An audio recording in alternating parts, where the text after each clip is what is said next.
Bueno, mire, continuando con las clases, ya estaríamos en el tema segundo. El tema segundo, de acuerdo al título del tema, el título es la estabilidad de los trabajadores. Fíjense una cosa, yo le voy a dar a ustedes esta estabilidad de los trabajadores como la doy lógicamente en manera presencial. Aunque ustedes crean que no, yo me siento más incómodo tener que dar clase aquí a través de una cámara que estando yo presente allá, en los salones. Primero, con los salones yo veo el que no está entendiendo y veo el que está entendiendo. Aquí a lo mejor ninguno entiende y de todas maneras tampoco lo veo. Entonces nada más me veo la cara mía, que es la que está filmando. Ahora fíjense, el tema 2 tiene que ver con la estabilidad de los trabajadores. Bueno, yo quiero más o menos, uno pudiera más o menos definir lo que es la estabilidad. Se supone que la estabilidad de los trabajadores tiene que ver con una forma de inamovilidad, pero, bueno, una forma de inamovilidad en el entendido que no pueden ser despedidos, digamos, de los trabajos. Ahora bien, esto tiene, como originalmente se ve esto en derecho, no es como exactamente se lo voy a explicar, porque la acción del Estado, la acción del gobierno, en alguna forma desnaturalizó lo que es la estabilidad en el trabajo. Y les voy a explicar por qué. En la época en que estuvo mandando Chávez, que se hizo la reforma de la ley del trabajo, alguien le recomendó que estableciera estabilidad como una forma pues, de inamovilidad. Fíjense una cosa. Ustedes vieron el año pasado, cuando hablaban de la suspensión del contrato de trabajo, de alguna otra forma, debieron haber visto una forma de estabilidad. En otras palabras, cuando ustedes vieron, por ejemplo, a una dama en estado de gravidez, bueno, esa dama tiene una protección especial precisamente por el hecho mismo de la maternidad. Ya dentro del lapso en que ella está en el periodo o en el tiempo en que está en estado y en el tiempo posterior a concebir. Una persona que trabaje o que trabaja en una empresa, de repente sufrió un accidente, se fracturó una pierna y a consecuencia de esa fractura tuvieron que operarlo y eventualmente pues eso lo obliga al trabajador en forma normal y a un médico, al seguro social, etcétera, a los pocos seguros sociales que existen. En todo caso, si él se vio con un médico privado y el médico privado le da reposo porque lo operó, él tendrá que ir al seguro social para que un médico del seguro social, que sea de la especialidad, en este caso traumatología, pues le dé un reposo en base a la operación que le hicieron. Ahora bien, eso era lo normal por ley. Pero cuando yo le digo a ustedes que Chávez desfiguró la estructura de la inamovilidad y se ha continuado desfigurando, sigue hasta hoy, ¿qué es lo que trato de decirle? Hoy hay una inamovilidad absoluta. Fíjense que antes también, aun cuando todavía hoy está en la ley, aparte de las mujeres en estado de gravidez, a las personas que sufrieron un accidente, que tuviesen una operación, etc., había, por ejemplo, incluso las personas que fuesen detenidas por alguna circunstancia que no fuera culpable él, pero que fue detenido. Aquí cualquiera lo ponen preso y dura 7 días preso y más, y al final no cometió ningún delito.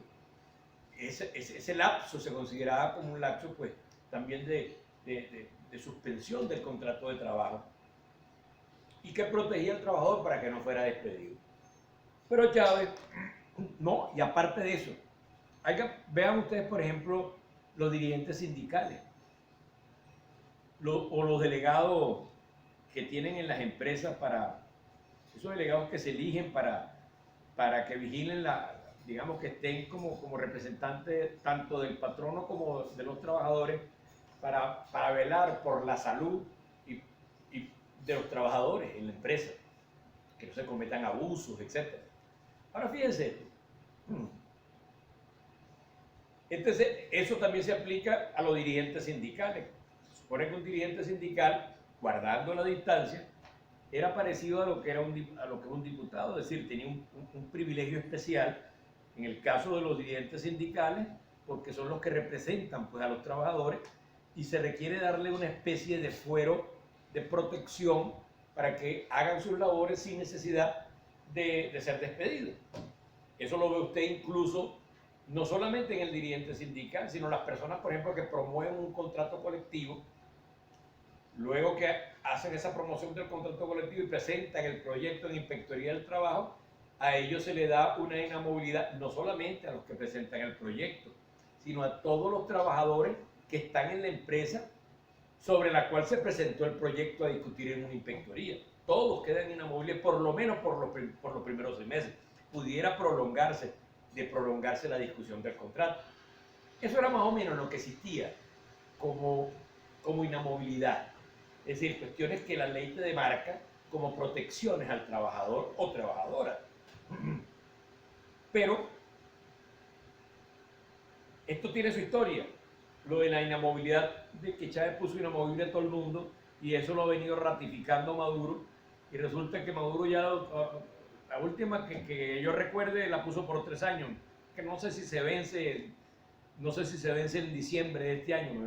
Normalmente ponen esas inamovilidades a partir del 28 de diciembre del año que está transcurriendo y la ponen a partir del 1 de enero hasta finalizar el año. Pero en el último decreto que lanzó Maduro se hizo por 3 años de una vez.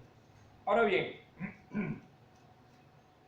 esos decretos dicen, bueno, que usted no puede despedir a ningún trabajador, aun cuando haya causa específica para despedirlo, porque tiene primero que pedir la calificación del despido por ante el inspector del trabajo. Es decir, como que si todos los trabajadores fuesen, entre comillas, tuviesen la protección o de una mujer en estado de gravidez o de un dirigente sindical. Todos sabemos que eso no es así, pero así es que funciona el decreto de inamovilidad. Y acuérdense que estamos hablando ahorita de la estabilidad de los trabajadores. La estabilidad de los trabajadores es una cosa, o sea, usted puede tener un hombre que tenga la certeza de que va a seguir trabajando mientras él haga su trabajo, se presente a las horas normales de su trabajo, cubra su espacio de trabajo, etcétera. Pero si, por ejemplo, imagínense cómo estamos ahorita, que en este momento viene alguien y tiene lo que pudiéramos denominar una locura momentánea, y la persona se puso loco, y estamos trabajando en una fábrica de esas que, así como se fabrican los carros, que son, digamos, van actuando por partes hasta que culminen el producto final. Pero uno de los trabajadores se puso medio loco y empezó, porque le dio la gana, a destruir la empresa. Destruyendo la empresa va a dar el problema, o se va a crear el problema, de que muchos de los trabajadores que están antes de la fase y después de la fase, donde él comenzó a destruir las máquinas, no van a poder trabajar. Por tanto, la empresa se va a parar. Aun cuando ese tipo se haya vuelto loco y haya derrumbado 7 máquinas, usted no puede despedir a ese trabajador. ¿Por qué? Porque pues, ese trabajador tiene inamovilidad. Entonces, claro, cuando yo le estoy diciendo de que aquí se desnaturalizó esa figura, es porque se desnaturalizó políticamente. Fíjense algo.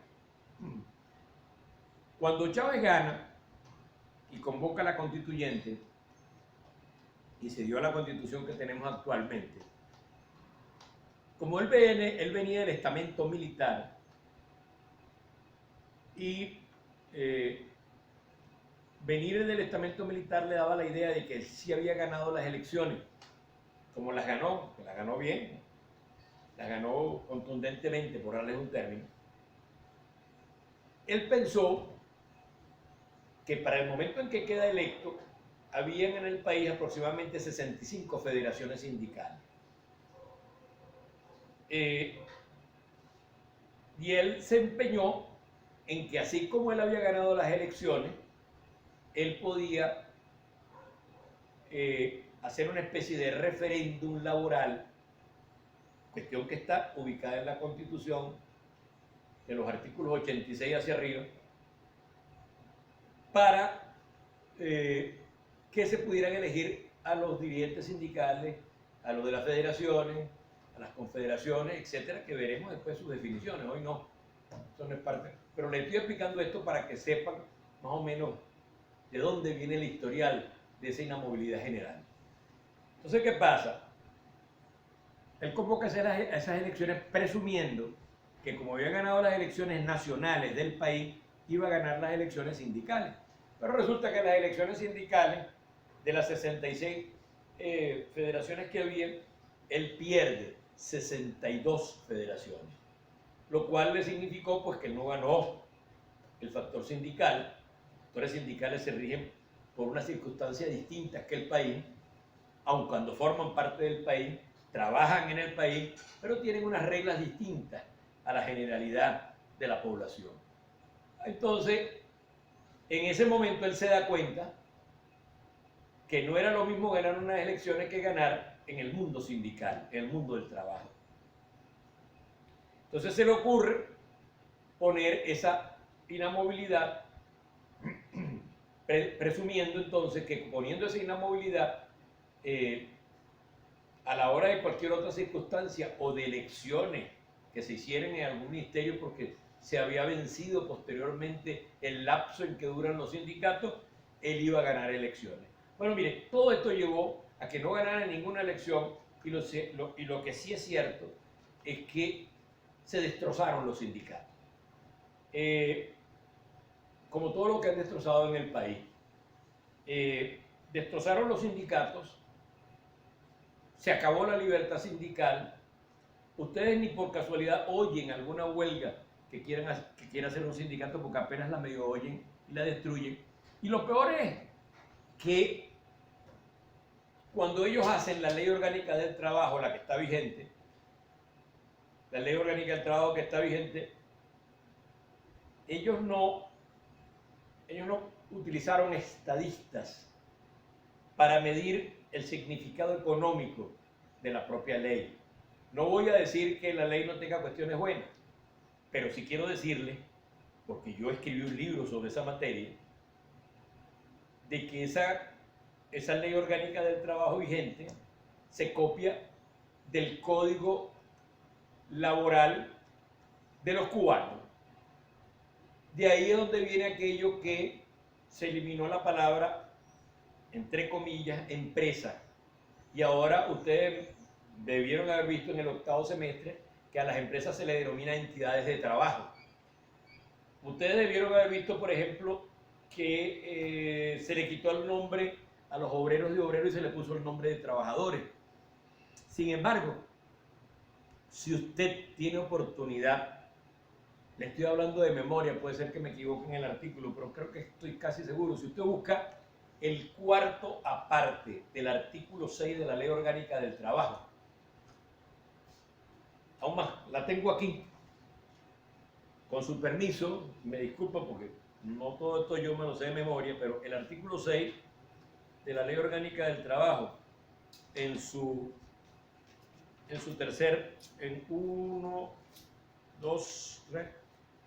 en su cuarto aparte, dice lo siguiente. Recuerden que ustedes vieron que la palabra obrero y obrera se eliminó de la Ley Orgánica del Trabajo y se puso trabajadores y trabajadoras para que no se sintieran disminuidos. Bueno, el artículo 6, como les estoy diciendo, de la Ley Orgánica del Trabajo dice: los obreros y obreras al servicio de los órganos y entes públicos nacionales, estatales y municipales. Fíjense una cosa, Esta es la ley orgánica del trabajo. Esto no lo estoy inventando yo, ustedes deben tener su ley. Pueden buscar el ordinal sexto, el artículo sexto, perdón, en el cuarto aparte y verán lo que yo les acabo de leer. Si usted eliminó la palabra obrero, no sé por qué le dicen a los trabajadores, a los obreros o a los trabajadores de la función pública, ¿por qué les dicen obreros y obreras? Porque si ellos la eliminaron, pues no han debido poner allí obreros y obreras. Eso es una parte. Cuando usted se va a los artículos que le habla, por ejemplo, de los tipos de sindicatos que hay, ustedes recuerdan del semestre pasado en el octavo que le dijeron a ustedes que habían eliminado la palabra empresa y la sustituyeron por la palabra entidades de trabajo. Creo que se debieron haber dicho sí los profesores que tuvieron en el octavo semestre. Sin embargo, cuando usted llega a la prueba, si usted se va a la parte de la ley orgánica del trabajo donde habla de los tipos de sindicatos, estoy hablando de memoria, no estoy muy seguro si son por ahí por los artículos 500 y pico, 400 y pico, pero que el primer sindicato que aparece es el sindicato de empresas. Entonces, ¿qué quiero decirle con esto? Que si usted eliminó las empresas y ahora las convirtió en entidades de trabajo, y las convirtió en entidades de trabajo porque así se llaman las empresas en Cuba, por el Código Cubano del Trabajo, pero yo no sé si ustedes llegaron a ver el año pasado, que debieron haberlo visto, en esa parte sustantiva de la ley, que hay el sindicato, pero fuera del sindicato, vamos a poner que ustedes y yo tenemos un sindicato porque trabajamos en la empresa A. Y entre ustedes y yo sumamos, por decir algo, estamos haciendo simplemente un ejemplo, 60 personas. Y entre esas 60 personas tenemos un sindicato, su secretario general, su presidente, su secretario de organización, el que lleva los libros, etcétera, etcétera. Se supone entonces que ese sindicato existe porque está inscrito donde tiene que inscribirse, etcétera, etcétera. Sin embargo, en la ley orgánica del trabajo, en este momento no recuerdo específicamente el artículo, establece que se nombrará un delegado de los trabajadores y no tiene que ser escogido por los trabajadores, por otra parte. Ese delegado normalmente lo nombra el ejecutivo, el gobierno. Ahora, ese solo delegado, aunque usted tenga un sindicato, póngase usted de 1000 personas, y ustedes se eligieron, pero ese solo hombre que eligieron para la empresa como delegado, ese solo hombre tiene más poder político y más poder de acción que todo el sindicato junto, que fue electo por la masa de trabajadores de las obras. Y eso aparece en la ley orgánica del trabajo. Yo no sé si ustedes lo vieron el año pasado o no, pero créanme que ahí está.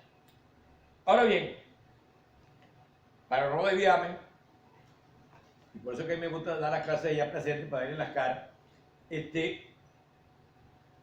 entonces se desfiguró la parte esa de la estabilidad, porque lo que yo les estoy diciendo, había personas que requerían tener una estabilidad en el trabajo, que no podían ser suspendidas, no podían ser despedidas. Eso, una mujer en estado de gravidez, una mujer que pare un muchacho, claro que hay que proteger a la madre y a la criatura. Ahora se llevó también porque la ley te protege al marido.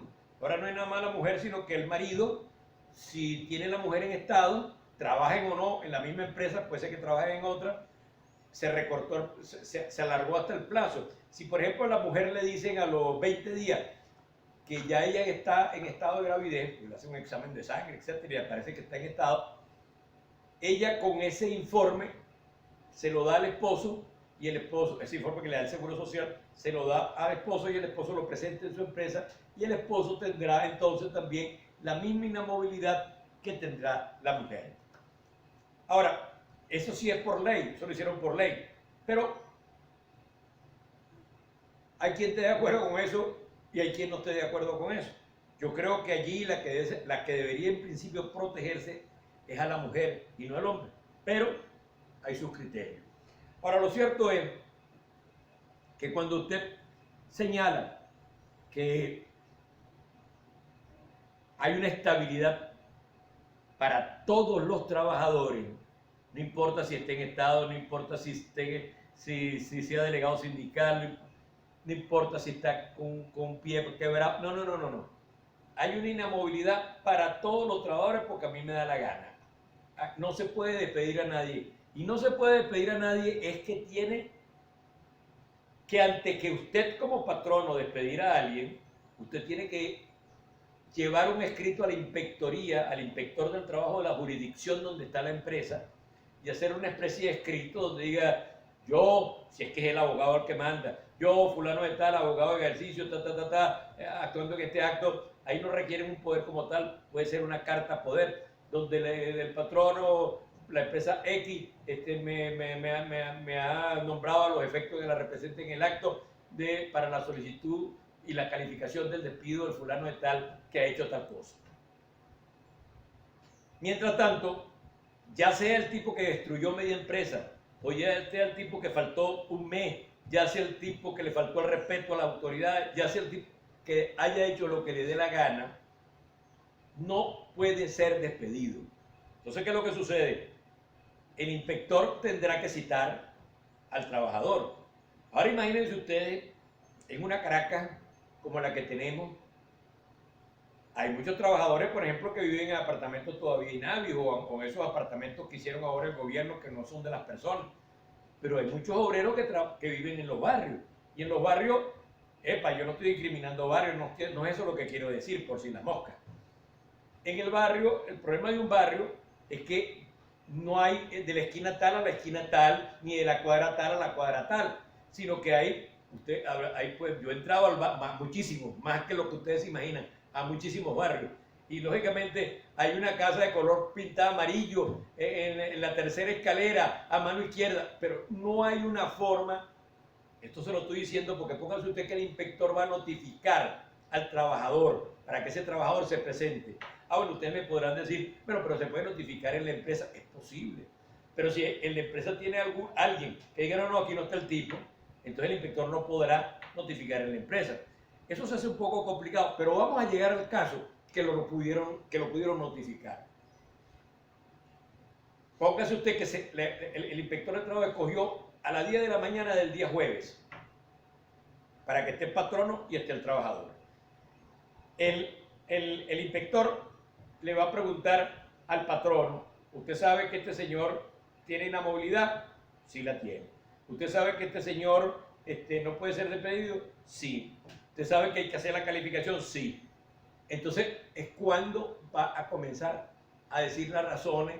Ahí se va a abrir un procedimiento de aproximadamente 8 días.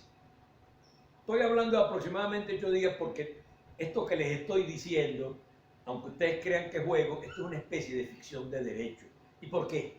No es porque no existe en el derecho, no es porque no existe en la ley, sino que el problema es que en la Inspectoría del Trabajo de Caracas está recibiendo aproximadamente 300 personas por cada día, entre antes de la pandemia y ahora con la pandemia, pues me imagino que habrá mucho más. Entonces, ¿qué pasa? Ese señor tiene para reclamar en esa inspectoría, si despiden un trabajador, vamos a poner que fue una empresa de esas que llaman duras, y no dejen entrar al trabajador. Puede pasar. Y ese trabajador va a reclamar. Entonces resulta que si ese trabajador va a reclamar,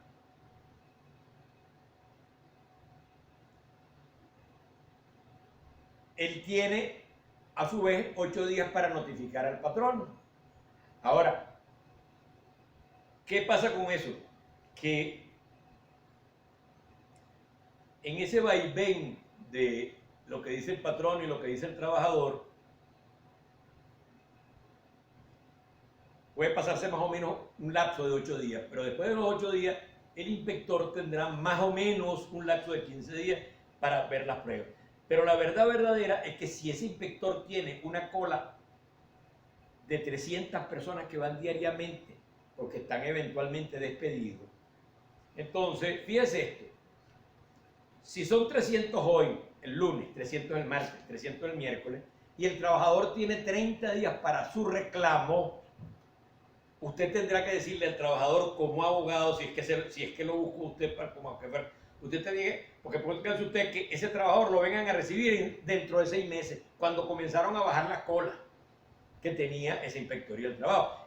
Y cuando bajaron las colas, para que llegara al número en que él estaba, pasaron 6 meses. Usted no podrá decirle al trabajador, sino que a él lo despidieron en ese 6.º mes. Porque si le dice que lo despidieron hace 6 meses, él perdió el chance de reclamar, porque el reclamo es en los primeros 30 días.